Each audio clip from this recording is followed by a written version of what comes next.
Əgər ev heyvanı, xüsusilə it və pişik saxlayırsınızsa, o zaman bu videomu diqqətlə izləyin.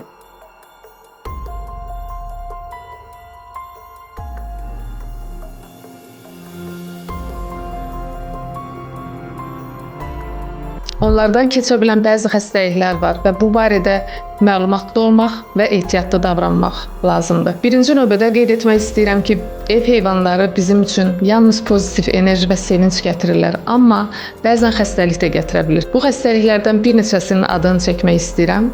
Exnokok, bu xüsusilə itlərdən keçən və beyində bir və yaxud bir neçə ədəd kistlər yarada bilən xəstəlikdir. Baş ağrıları, qıcolmalar kimi əlamətlərlə artıq özünü göstərdikdə xəstələr çox zaman müayinəyə gəlirlər və bu kistlər aşkarlana bilir. İkincisi, toksoplazmanı qeyd etmək istəyirəm. Bu, pişiyin nəcisi ilə keçə bilən infeksiya növüdür və beyin toxumasını iltihaplandıraraq ciddi fəsadlara gətirib səbəb ola bilir. Toksoplazma ensefaliti adlandırdığımız xəstəlik bəzən ölümcül də nəticələnə bilir. Üçüncü, qeyd etmək istəyirəm quduzluq xəstəliyini. Bu xəstəliyi heyvanların dişləməsindən sonra ortaya çıxır və əlamətlər artıq özünü göstərdiyi zaman xəstəliyin müalicəsi mümkün olmur. Ona görə dişlədikdən sonra mütləq müvafiq xəstəxanaya müraciət etmək lazımdır. Bu xəstəliklərin digərləri hansılardır, onları daha sonraki videolarımızda izah etməyə çalışacağam. Evin içərisində ev heyvanları saxlamaq olarmı? Bu, sadəcə bəzi şərtlər daxilində xəstəliklərdən qorunmağımız üçün mümkün ola bilər. Məsafəli davranmaq, onlardan çox yaxın təmasın olmamasına diqqət edilməsi və onlar üçün müvafiq peyvəndlərin və parazitlərə görə dərmanların qəbul edilməsi halında bu qeyd etdiyim xəstəliklərə